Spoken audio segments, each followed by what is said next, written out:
Herkese merhaba. Ayşem'le Ne İzlediğin yeni bölümüne hepiniz hoş geldiniz. Hoş geldiniz. Hoş geldin Orçun Hoca. Hoş bulduk Nevra Ayşem Savaşçı. Nasılsın inşallah? İç güveysinden hallice. Ah.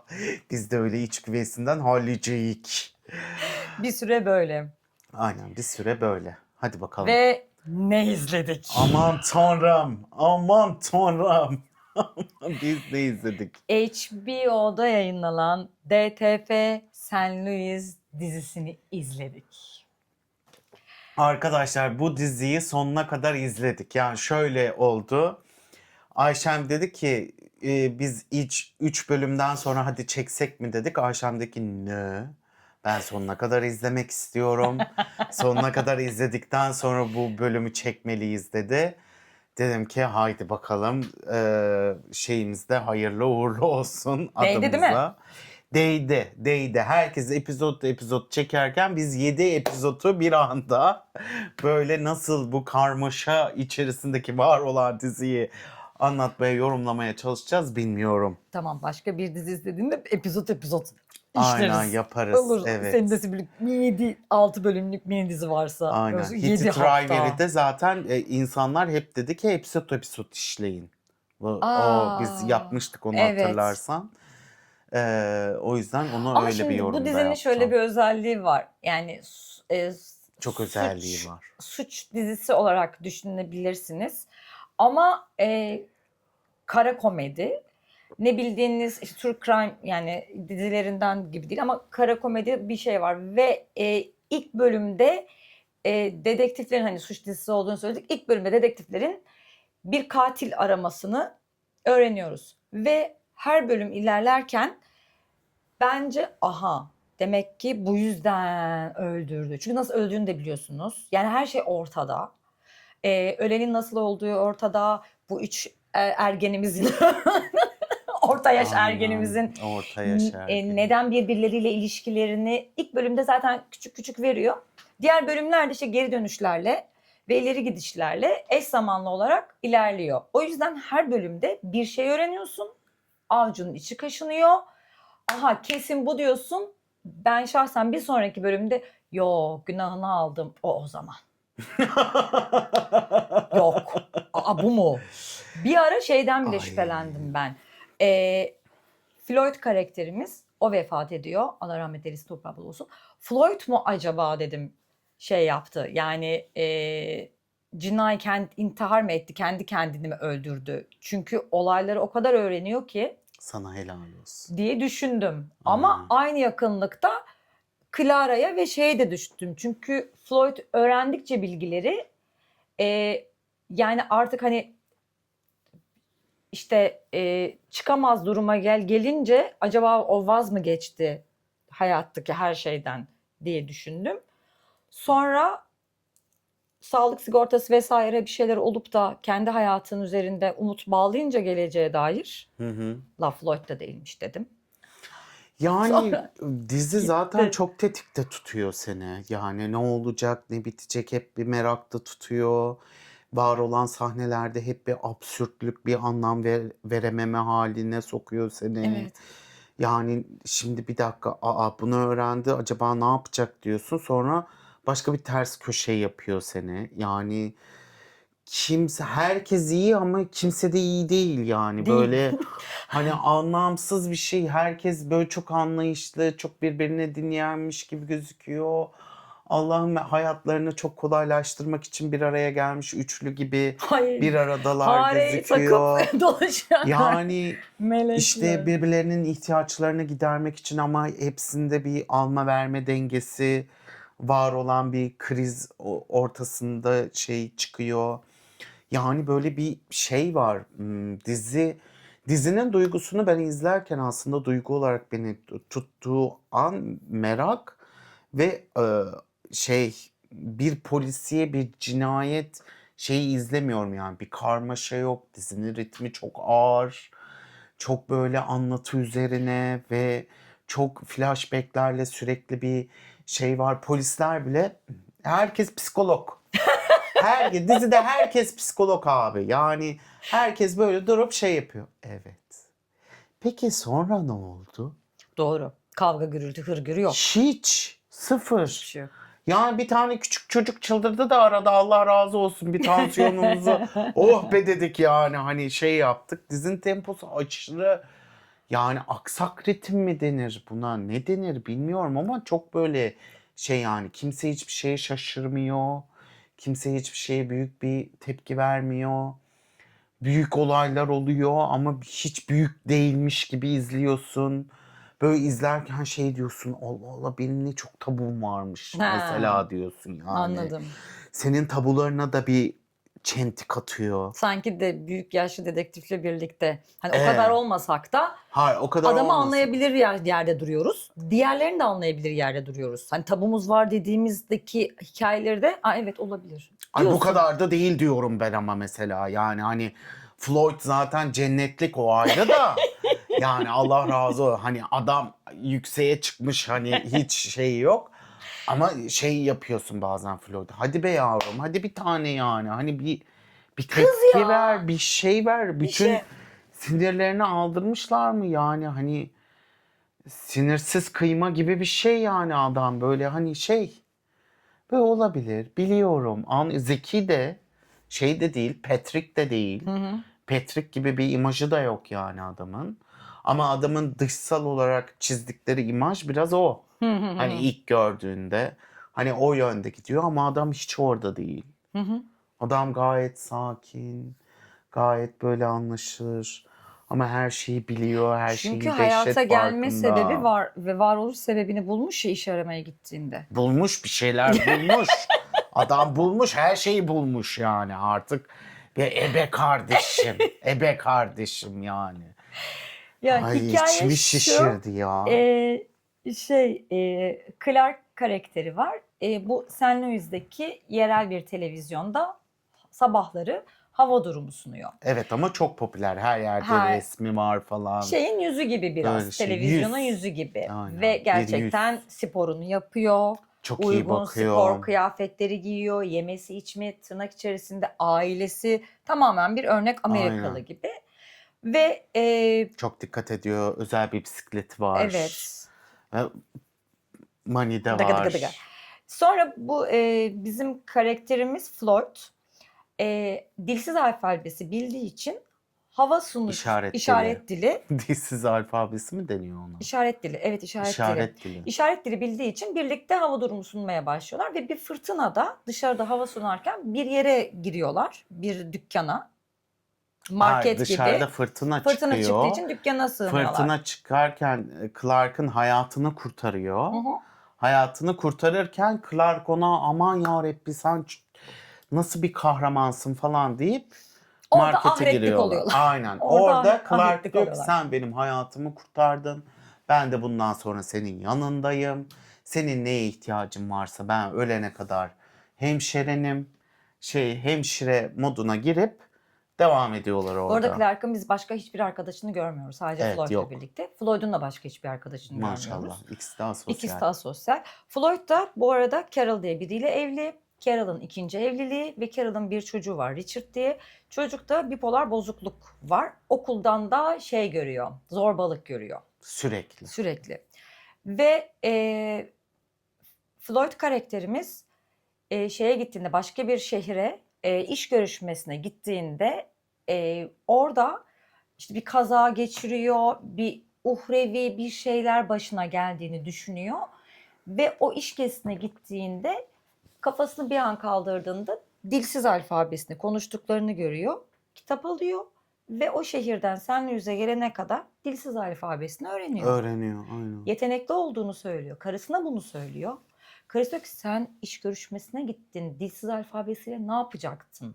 Ne yapacaksın? Bizim işte kredimiz var, ev kredisi var. Bu çocuk büyüyor. Onunla ilgili şeyler var. Her şey biz bu parayı geçindiremiyoruz. Ne yapacağız? Ne edeceğiz? Evimiz Ama ben- bilmem ne. İşte ben artık bıktım. Böyle yaşamak istemem. Şöyle yapmak istemem.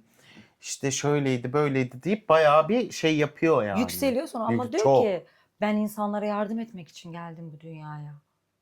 Aynen. Diyor ve Floyd ondan sonra Floyd. Floyd ondan sonra kanalda iş buluyor İş işte. buluyor. Hava durumunda da işte Clark da zaten ilk işinden sonra diyor artık zaten benlesin.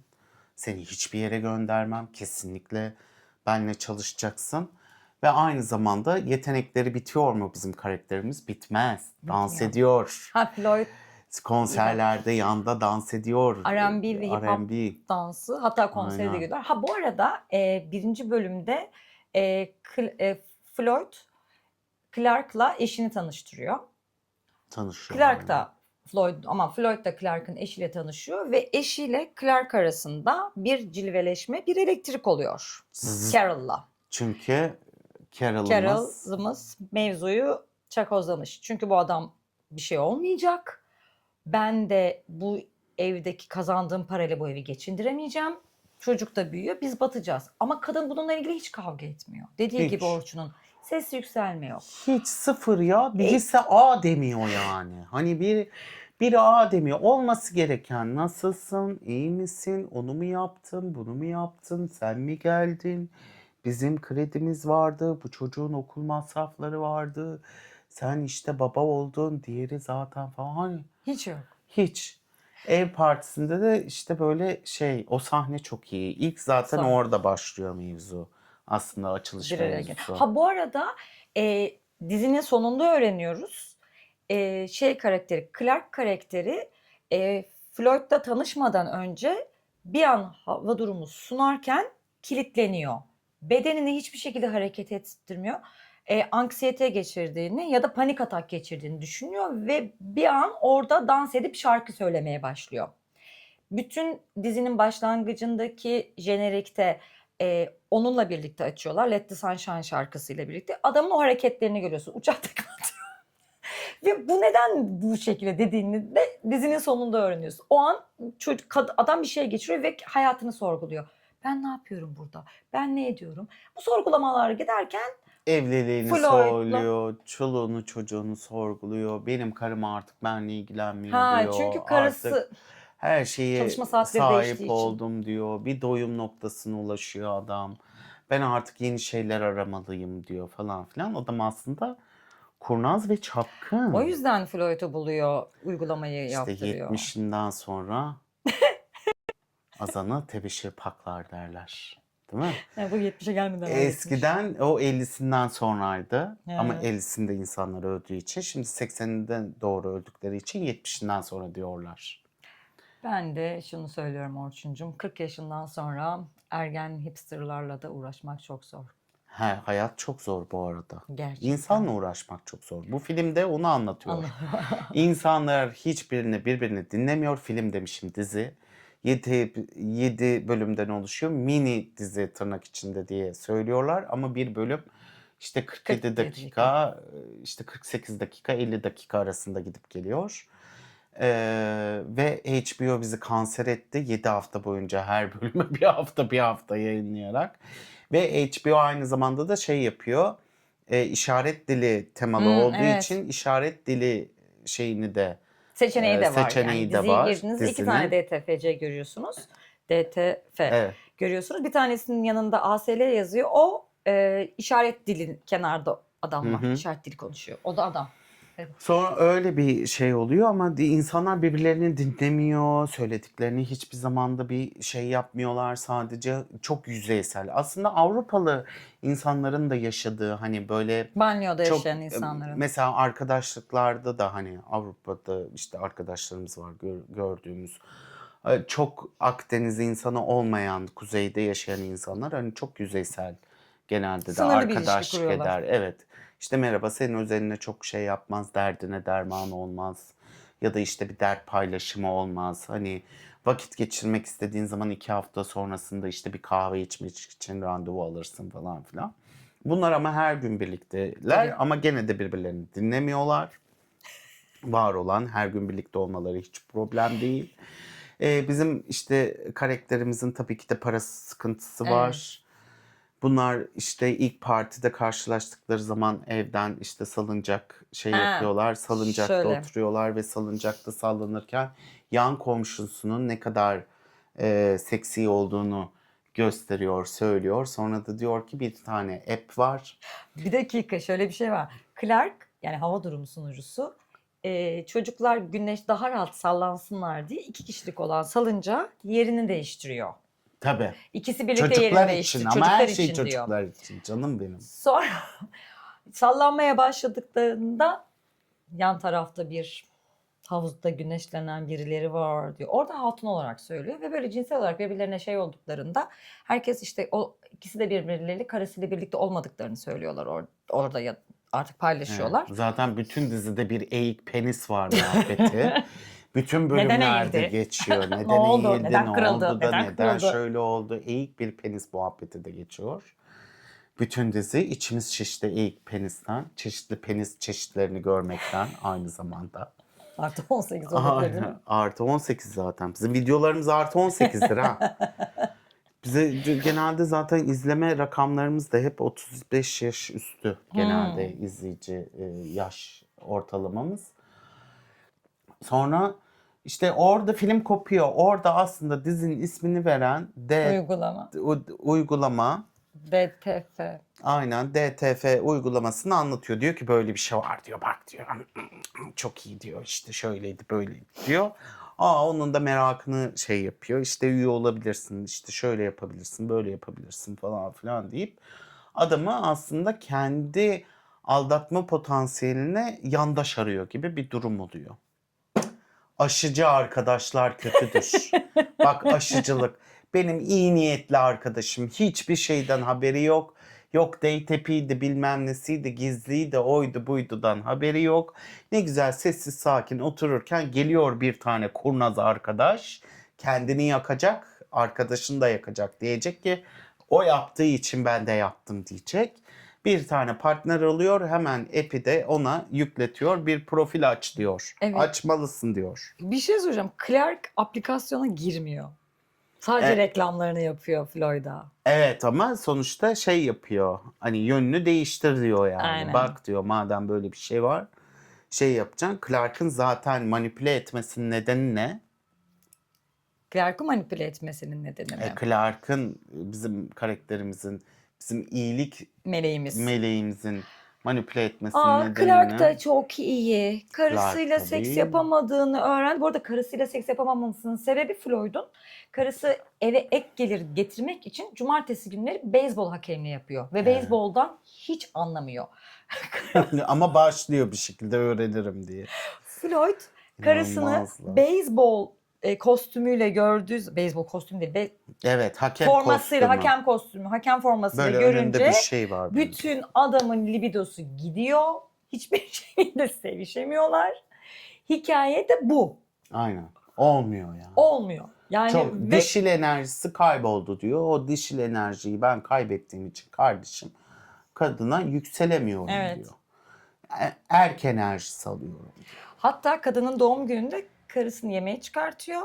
Şarap içiyorlar. Karısına Evet. 2 tane parlak küpe alıyor. Aynen. Doğum günü hediyesi. Sonra kadın da diyor ki çok güzel olur mu? Hani işte biraz kadına benzersin diyor. Aynen. Aynen. Biraz böyle. kadın diyor ki olmaz diyor, çocuğun odası değişecek, onun eşyaları gerekecek, yeni mutfak takımları almamız gerekiyor. Lütfen bunu geri ver diyor. Kadın orada da anlamıyor. Hiç Kadının tamamen kadın evde yok. motivasyonu bu. Ama adam gerçekten çok sabırlı davranıyor. Mesela diyor ki Ama kadın o kadar kendinde ki. fatura geldi diyor çimenleri biçmeyle ilgili. İptal ettirmedin mi sen onu diyor. Yani geçen hafta gelmemeleri gerekiyor. Fatura geldi. Biz o faturayı ne zaman ödeyeceğiz diyor. Ödemedim diyor. Lütfen iptal eder misin diyor adama maça giderken. Sonra adam aramıyor. Maçtan gelip bir histeri krizi geçirdiği an çimi temizlemeye geliyorlar. Ve yeni fatura kadının önüne koyuyor ve kadının kıyafetiyle birlikte hakem gömüde ve böyle bir oturuyor. Kala kalıyor. Kala kalıyor. Aynen. Yani bir ölümle başlayan bir dizi. Floyd ölüyor bu aynen, arada. Floyd ölüyor. Yanında bir eski çekilmiş bir dergide, Porno dergisinde. porno dergisinde bir şey, Playboy gibi düşünün. Onların erkek versiyonunda bir pozu var. Playgirl. Aynen, Kadınlar Playgirl için. mı? Aynen, Playboy, Playgirl'dür herhalde. Bilmiyorum, ismini tam hatırlamıyorum. Orada mankenlik yapmış, eskiden zayıfmış, işte kaslıymış, vücudu güzelmiş, işte penisiyle poz çekmiş. O da yanında duruyor böyle intihar şeyinin. İşte Kağıdı. dedektifler hemen soruşturuyor falan filan. Tabii dedektifler soruştururken bunların üçlü ilişkilerini de sorguluyor dizi. Üçlü ilişkileri var. Aynen. Mevzuya nasıl? Flört ama Carol'la Clark. Carol'ın da sık sık Clark'ın gittiği smoothie'cide gitmesi, onun çıkış saatlerini gözetiyor olması ve karşılaşmaları. Sonraki konuşmalarında da azıcık flörtöz konuşması. Tabii Carol'ın kadın ona şey atması, olta atıyor çık sürekli, gelmesi. işte dekolteler giyiyor, işte şey yapıyor, hani sürekli gızarflıyor adamı yani. Adamın çok güzel böyle bir kıvamı getiriyor aslında. Adam da Ama gene aymadım, anlamamış ayağını adam diyor da diyor ki ve ya, ilişkileri başlıyor. hadi Otel kardeş odalarında. diyor, sen beni istiyorsan ben de seni istiyorum diyor. Otel odasında başlıyorlar. Fantezi kuruyorlar sadece. Fantezi üzerine var olan role play'ler oynuyorlar. İşte adam işte kadına dildo taktırıyor, kendini becertiyor falan. Hani Robot. böyle bütün ha? Robot. Aynen ya, robot Adam fantezisi robot falan. kılığına giriyor. Böyle inanılmaz fanteziler var. Bu arada bizim meleğimiz Floyd'umuz da aplikasyondan biriyle eşleşiyor. aynen eşleşiyor. Christopher diye. Ama aplikasyonda Christopher'ın Kadın olduğunu düşünüyor. fotoğrafı David Bowie'nin fotoğrafı. Ha. Ondan sonra ve bizim Floyd'umuz yakını göremediği ya da uzağı göremediği için onu David Bowie'nin verdiği pozu bir kadın olarak düşünüyor. Ve İnanılmaz söylemler. gidiyor. Bir de hepsi kahvaltılık. Evet. Kahvaltıya gidiyorlar. Ve karşısındaki adama sen şey değil misin? Gözünü takıyor. David Bowie o ya falan. Hani kimse bilmez mi? Ben seni kadın zannetmiştim. Tamam diyor. Floyd o kadar insancıl ki karşıdaki Aşırı insancıl. Ya sinir bozuyor arkadaşlar Anlatamam. bu kadar insancıl olması, canım benim onu ya. kırmak istemiyor. Sen diyor benden istediğini alamadığın için üzüldün, kırıldın mı? Buradan mutsuz gitmeni istemiyorum diyor. Adam da anlıyor sinyali, yaklaşıyor. Öpüşüyorlar. Hayır, öpebilir miyim seni diyor. Böyle bir şey söylemiyor. Öpüşüyorlar. Öpüşüyorlar. Totosunu elliyor, Bir mıncırıyor bir. mıncırıyor falan. Sonra gidiyor. Güzel gidiyorlar.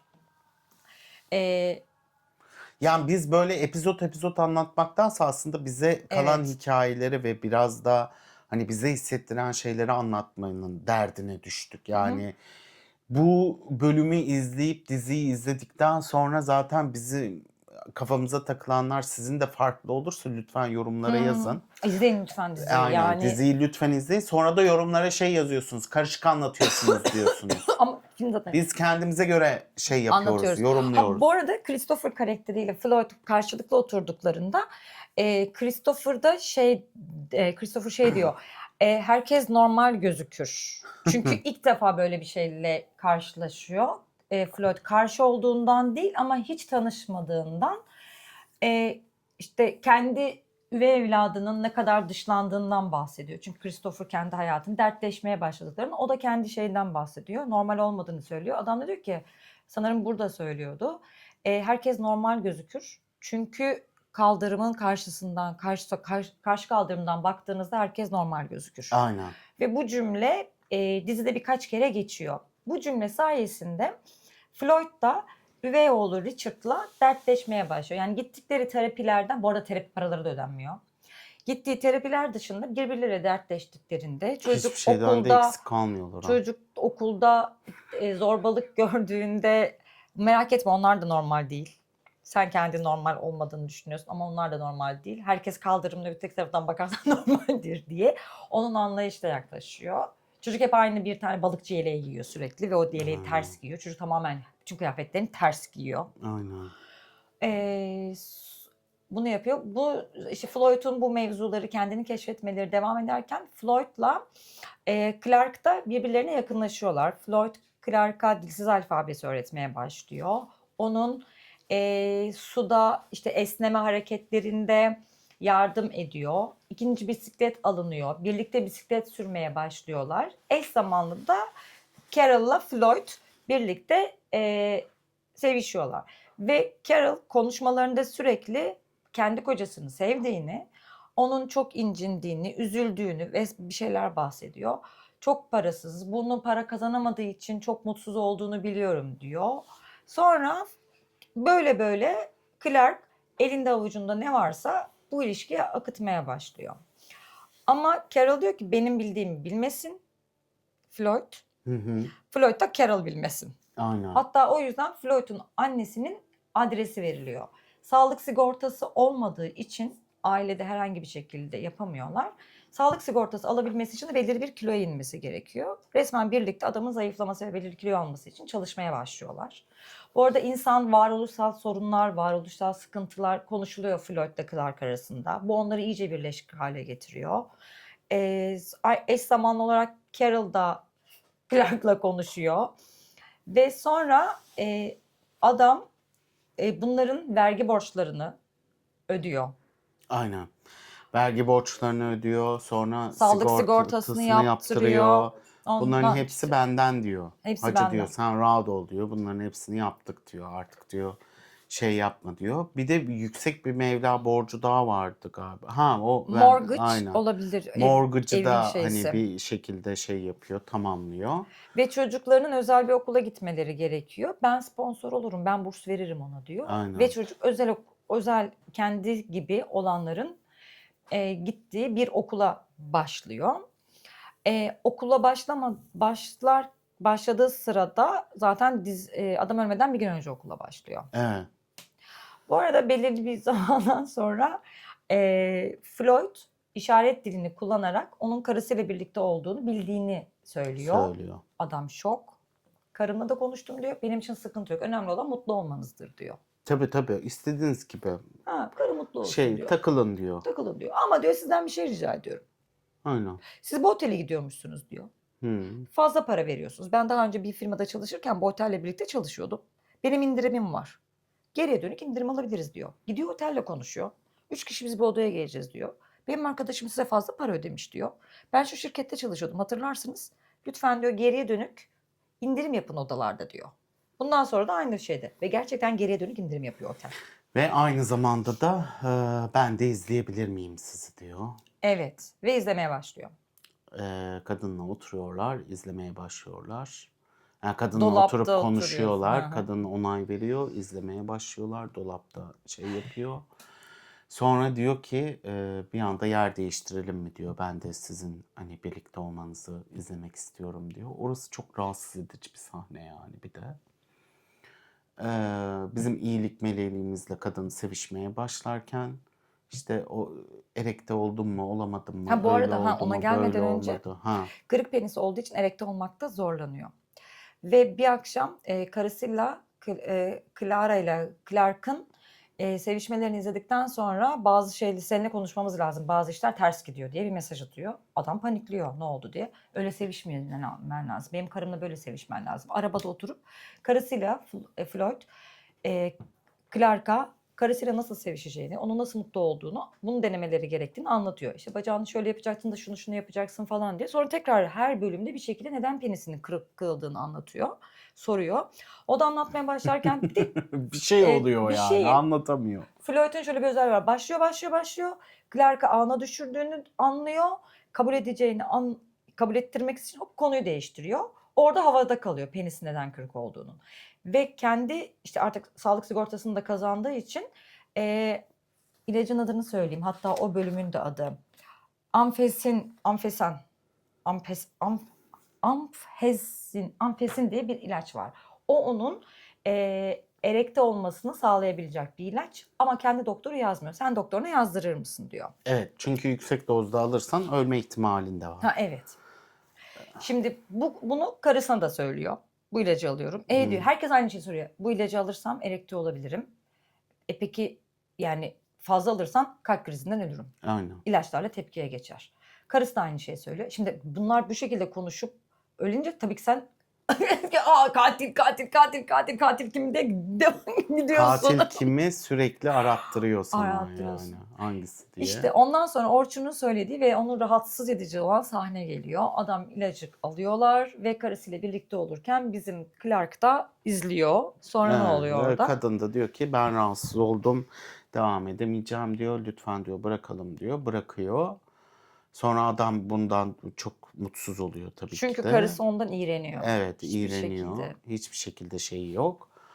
Ondan sonra yani böyle Ve bizim adam down oluyor. hissettirdiği hissiyat o kadar böyle şey ki genel anlamda dizinin böyle yani seni de böyle sıkıştırıyor dizi yani izlerken Allah'ım nasıl ya falan adama çok kızıyorsun, kadına kızıyorsun, diğerine kızıyorsun, herkesi kızdırıyor yani. Yani %100 empati yaptırıyor sana, empati de bırakıyor ve hepsine kızmak zorunda kalıyorsun. Yani masa başında çok iyi çalışılmış bir senaryo bence.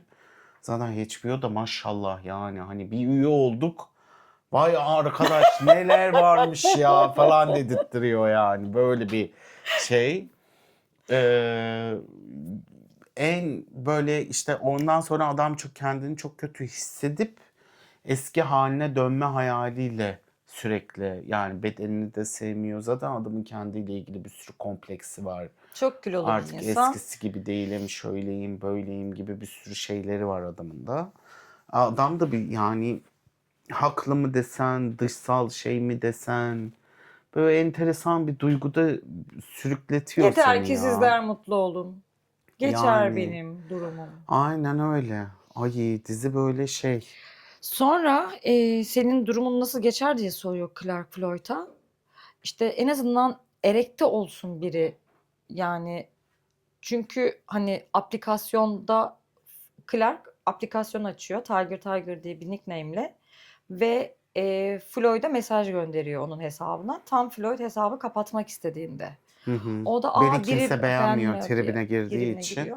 O da arkadaşına kendince tabii ki de Ve şey Tiger Tiger yapmak olup istiyor. erkek olduğunu düşündüğü için buluşmayacaklarını düşünüyor. Sileceğini düşünüyor Clark. Hı hı. Anne buluşuyor. Ben bununla buluşmak istiyorum diyor. En azından bu aplikasyonlar sohbet içindir. Bak Christopher'la hiç öyle bir sıkıntımız olmadı. Konuştuk dedi. Belki de böyle olabilir dedi. Ne yapacağını bilmiyor Clark. Eşcinsel gaylerin olduğu bir mahalleye gidiyor. Bir bara giriyor ve orada bir tane garsonun gay olduğuna emin olduktan sonra yani kendince emin olduktan sonra benim bu arkadaşım var sana $900 vereceğim.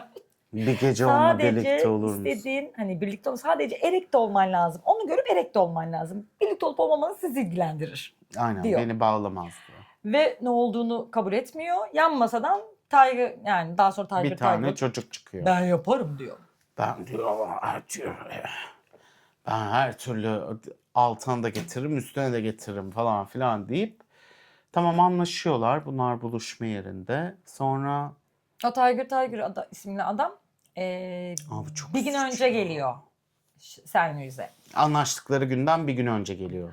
İşte scooter'ında dolaşıyor. Bizim aynı zamanda da işte Floyd kendini beğendirmek için bunlar hani spor yaparken koşuya çıktıklarında ya diyor ben tişörtsüz yapayım sporumu tenim yansın. Beni beğensin bronz tenli olurum çok güzel olur diyor. Tam böyle yaparlarken ayağına kramp giriyor duruyorlar. Ve Floyd şortuyla sadece Clark da bisikletiyle esneme hareketleri yaparken bizim çocuk da aynı parkta ve aradan görüyor onu. Ve hiçbir şekilde ona karşı hiçbir şey hissetmiyor Floyd'a karşı. Beğenmiyor. Beğenmiyor. Clark yanına gidiyor. Bitti bu iş ben yapmak istemiyorum. Başkasıyla tanıştım ben ona gidiyorum diyor. Gidiyor ve Floyd anlıyor. Ve çok sonra buna itiraf ediyor. Ben böyle bir şey yaptım diyor. Beni beğenmediğini söyledi diye. Bu adam da onu beğenmeyince arkadaşı zorla bizim Artık ipler kopuyor. ipler kopuyor. Dedektifler bu arada dedektifler sürekli kadının evine gelip hani sorular sormaya çalışıyorlar. Kadın da kişisel gelişim şeyleri dinliyor sabahları koşarken. Dinlerken de işte siz hakim kurabilmek için, üstünlük taslayabilmek için işte yüksek normal sesi duyduğunuz halde sesini yüksek sesle konuşmasını söyleyin. O zaman polisler hani yani polisler demiyor da karşındakine işte hakimiyet kurmaya çalışacaksınız diyor. Kadın aynı şekilde bunu polisler sorgularken iki dedektife de yapıyor ve kadın olan dedektif anlam veremiyor yani neden böyle duyuyor bizi duymama gibi bir ihtimal yok neden böyle bir şey yapıyor anlamıyorum falan filan deyip böyle aralarında bir şey de var kadın çünkü sürekli insanlara üstünlük kurabilmek için de şeyler dinliyor kişisel gelişim podcastleri dinliyor koşarken Ve bunu da uyguluyor Sonra bu hayatında. dedektiflerde ve kocası ölmüş. Aynen, kocası ölmüş ve dedektifler de şey yapıyor. Yani hani şüphe üzerine şüphe besletiyor dizi sana ve kadın neden böyle yaptığını hani bağlamdırmaya çalıştırıyorsun. Böyle yani orada da bir sinirin bozuluyor senin. Ondan sonra neyse Ha, bu kadın arada Floyd bunu öğrendikten sonra işte şeye gidiyor. Buluşacakları yere gidiyor yine de gideyim aslında. diyor Ya sabahın ben diyor 4'ünde. gideyim diyor. Belki de diyor hani bir şey olur falan filan diyor. Ondan sonra giderken hazırlanmak için şey yapıyor işte. Kutu kolasını alıyor. Kutu kola mıydı? Bira Meyve suyu galiba. mu? Bira mıydı? İşte içkisini alıyor. O adamın yazdırdığı ilaçtan Hı hı. bütün hepsini boşaltıyor falan filan. Amfezin Hazırlığını yapıyor. Hazırlığını yapıyor. yapıyor. Gidiyor dolabından, evrak dolabından gizli şeyindeki Hmm. kendi eski porselerini alıyor. İşte oraya gidiyor falan filan. Sonra şey de geliyor oraya arkadaşı. Belki Clark. çocuk gelir diye gidiyor Floyd. Aynen. Clark da zaten Gelmeyeceğini bildiği gelmeyeceğini halde düşündüğü bir de için suçluluk duygusu. gidiyor. İşte diyor ben seni orada böyle çok romantik ama absürt bir konuşma söz konusu. Bunlar konuşuyorlar işte şey öyleydi böyleydi bilmem neydi zart zurt konuşurken işte diyor ki işte biri beni arzulasın istedim diyor adam tabii yani bayağı bir depresyonda. Ondan sonra dans ederken falan filan işte sen güzel dans ediyorsun falan filan deyip soyunup dans etmeye başlıyor. Kilotlarıyla kalıyorlar. Evet, ikisi de kilotla kalıyor. Sonra ikisi de böyle bir zaten birbirlerine de bir tensel temasları var. Çıplakken özellikle. Sarılıyorlar bilmem ne falan filan. Sonra üvey çocuğu görüyor bunu. Üvey çocuğu nasıl öğreniyor? Eve geliyorlar. Okula mı gitmesi gerekiyor? Bir şey için bilgisayara ihtiyacı var. Bilgisayarı açıyor babasının bilgisayarına. Şifreler giriyor, olmuyor. Şifreler giriyor, olmuyor. Carol yazıyor. Annesinin ismini yazınca bilgisayar açılıyor. Bilgisayar açıldığında ekrana ne için açılmıştı bilgisayarı? Alışveriş için mi? Bir şey ekranı görüyor. Ha tamam diyor. Sonra o ekranı indirdiğinde Tiger aplikasyonu bilgisayarında görüyor. Ve ondan sonra çocuk dizi boyuncaki ikinci krizini gerçekleştiriyor. Cam çerçeve indiriyor evde. Annemi aldatıyor diye. Annesi aldatıyor diye. Ve anne de alıp onu hastaneye götürüyor. O sırada Floyd da ben bir iş için şehir dışına çıkacağını söyleyip adamla işte buluşacakları yere gidiyor. Çocuk hiçbir şekilde söylemiyor. Sürekli Floyd'a bunu söyleme, Floyd'a bunu söyleme diyor. Anne gayet sakin vaziyette çocuğunu yatağa yatırıyor. Kendisi salonda uyuyakalıyor. Çocuk da o sırada bisikleti alıp buluşma yerlerine gidiyor. Çünkü mesajlardan okudu. Hı hı. Buluşma yerlerine gittiğinde iki adamın kilotlarıyla karşılıklı dans ettiklerini görüyor ve çocuk bir şey ne olduğunu anlamıyor. Sonra oradan uzaklaşıyor. Tam oradan uzaklaşırken bizim Clark gidiyor. Terk ediyor menzili. orayı terk ediyor. Ya bir dakika diyor. Ben diyor yanlış bir şey. Ben gidiyorum ben diyor. Onu yalnız bırakıyor. Clark gittikten sonra dönüp babasına doğru gidiyor. İşte babasını cama vuruyor çocuk. Hı hı. Gördü. Baba onu görüyor. Çocuğunun onları o halde gördüğünü anlıyor. Ve çocuk çekip gidiyor. Sonra galiba görüyorlar. Baba cama vuruyor. Çocuk geri dönüyor. Ve şu işareti yapıyor. Sonra kalan birayı içiyor. Kıyafetlerini giyiniyor. İşte yarı sersemleme vesaireyken artık öleceğini anladığı an hem kendi ölüyor hem de kendi ideal gördüğü şeyi posteri vardı ya çıplak olarak Indiana Jones kılığında dergiye verdiği pozda kendi yüzünü de çiziyor Siliyor. orada ve orada vefat ediyor. Bu arada polisler sürekli eşinden şüpheleniyorlar. Çünkü çok büyük bir miktar para Sigorta 1 milyon dolar. kadına kalıyor. Ve bunların ilişkilerini öğrenince de dedektifler şöyle gidiyor. İki dedektif karakterimiz var. Bir tanesi Judy kadın olan başka bir birimin bir şey ama o da buna bakmak durumunda. Bu arada bu porno falan dediğinde yaşlı olan polisimiz Don diyor ki bu porno değil. Nereden biliyor? Ben porno pozitifim. Yani biz evliyim ve biz ilişkimizde porno izliyoruz diyor. Sen de Indiana Jones yaz, penis yaz, hepsi çıkarlar diyor. İçerik de üretiyoruz falan. Neyse adam çok tutucu, 70 küsur yaşında bir şey. Ve kadınla birlikte işte ikiye bölüyor. Kadına atıyorum çok daha hafif görevler veriyor. Büyük görevleri ben hallederimcilikle uğraşıyor. Ama kadın da küçük küçük şeylerden ipuçları Bayağı bulmaya bir şey başlıyorlar ve ilerliyor günün yani. sonunda Clark'ı içeri alıyorlar. Çünkü bisiklet gözüküyor kameralara ve bisikleti kim kullanıyor? Clark kullanıyor. O zaman öldüren Clark'tır. Clark'ı sorguluyorlar. Ta ki sorguladıklarında bir yere kadar geldiklerinde Clark diyor ki tamam artık avukat istiyorum bundan sonra konuşmayacağım ve avukatını alıyor. Sonra bunlar başka yerlerden aldıkları ipuçlarıyla Clark'ı köşeye sıkıştırıyorlar. Yanında avukatı var. Avukatı sürekli hiç konuşmayacağını söylüyor. Sanırım kadın dedektifin söylediği bir cümleden sonra Clark çözülüyor. Her şeyi anlatıyor. Ben diyor onun diyor orada olmasının sebebiyim. Evet oradaydım çünkü ben aplikasyondan birini buldum diyor. Kanıtlayabilir misin diyor. Kanıtlayamam çünkü çocuğun ismini bilmiyorum ben diyor.